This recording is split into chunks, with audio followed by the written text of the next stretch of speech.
E aí pessoal, tudo bem? Eu sou o professor Júlio César e seja bem-vindo ao canal Estudando Matemática. No vídeo de hoje eu vou resolver uma questão do vestibular da UEL do ano de 2005. Mas antes de ir para a resolução, deixe o seu like nesse vídeo para gerarmos mais engajamento para este canal e que mais pessoas possam conhecer o nosso conteúdo. Então vamos para a resolução.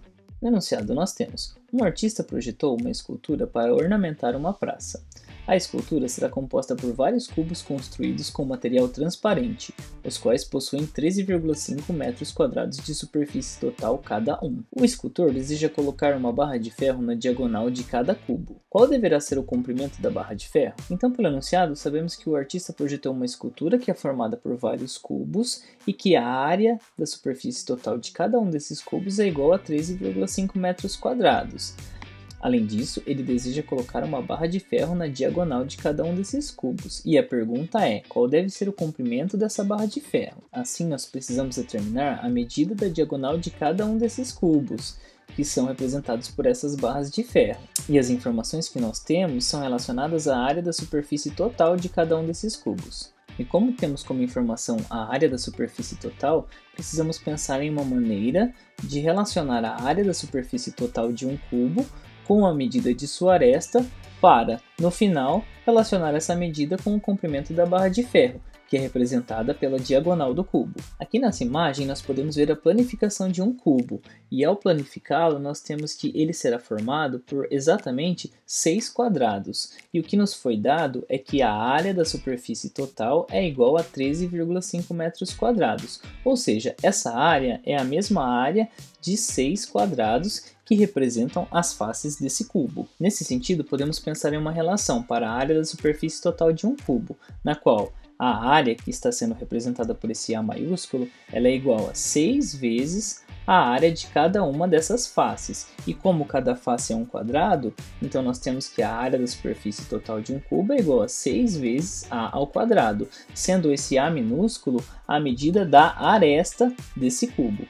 Com relação a essa igualdade, nós conhecemos a área da superfície total do cubo, que é dada por 13,5 metros quadrados. Então, com base nessas informações, conseguimos escrever a seguinte equação, na qual 13,5 é igual a 6 vezes A ao quadrado, sendo que esse A representa a medida da aresta do cubo.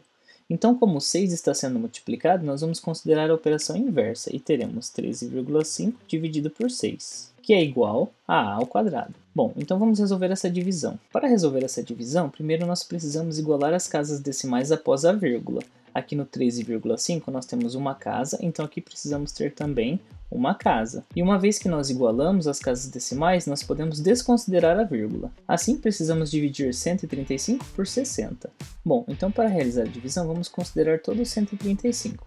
Sabemos que 60 vezes 2 é igual a 120, e 135 menos 120 é igual a 15. 15 não podemos dividir por 60, portanto consideramos uma vírgula aqui no nosso quociente e acrescentamos um zero aqui no 15, e teremos 150. 150 dividido por 60, nós sabemos que vai ser igual a 2, e 2 vezes 60 é 120. 150 menos 120 é igual a 30. Agora, 30 também não é possível dividir por 60, no entanto, consideramos aqui um zero e temos 300. 300 dividido por 60 será igual a 5, porque 5 vezes 60 é 300, e 300 menos 300 é zero. Desse modo, descobrimos que essa divisão é igual a 2,25, ou seja, 2,25 é igual a A ao quadrado. Agora basta determinarmos qual número que elevado ao quadrado será igual a 2,25. Aqui nós podemos pensar o seguinte: sabemos que a raiz quadrada de 1 é igual a 1, porque 1 vezes 1 é 1. E também sabemos que a raiz quadrada de 4 é igual a 2, porque 2 vezes 2 é 4.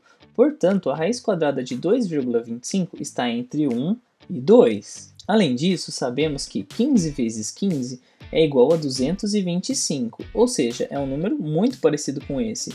E se nós desconsiderarmos a vírgula, nós teremos exatamente o mesmo número. Agora, utilizando essas duas informações, nas quais a raiz de 2,25 está entre 1 e 2 e que a raiz de 225 é 15, nós já conseguimos concluir que a medida da aresta será igual a 1,5, porque quando nós realizamos a multiplicação de 1,5 por ele mesmo, nós vamos obter 225. E como nós temos duas casas depois da vírgula, nós teremos exatamente 2,25. Dessa forma, a medida da aresta desse cubo é igual a 1,5 metros. Agora que determinamos a medida da aresta desse cubo, podemos pensar em como determinar a medida da diagonal do cubo. Para isso, precisamos ter clareza de qual segmento representa a diagonal de um cubo. Vejamos. Aqui nessa animação, vocês podem perceber que esse segmento que está tracejado em preto dentro do meu cubo é que representa a sua diagonal. E para determinar a medida dessa diagonal, existe uma fórmula na qual a diagonal de um cubo é igual a aresta multiplicada pela raiz de 3.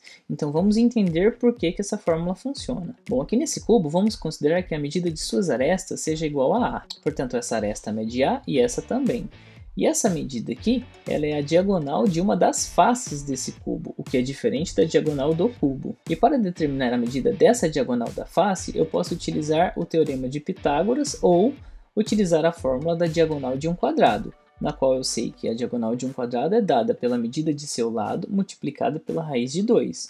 Ou seja, se o lado desse quadrado que representa essa face é igual a A, então a sua diagonal será A raiz de 2. Agora, para determinarmos a diagonal do cubo, que é esse segmento que está sendo representado em vermelho, nós vamos considerar esse segmento que acabamos de determinar como A raiz de 2, que é a diagonal de uma das faces, e também essa medida da aresta, que também sabemos que é igual a A. Esse triângulo destacado podemos observar que é um triângulo retângulo. Portanto, para esse triângulo também vale o teorema de Pitágoras. E por meio do teorema de Pitágoras, nós conseguimos determinar a medida da diagonal do cubo utilizando essas duas medidas que nós já conhecemos, que são, nesse caso, os catetos desse triângulo retângulo.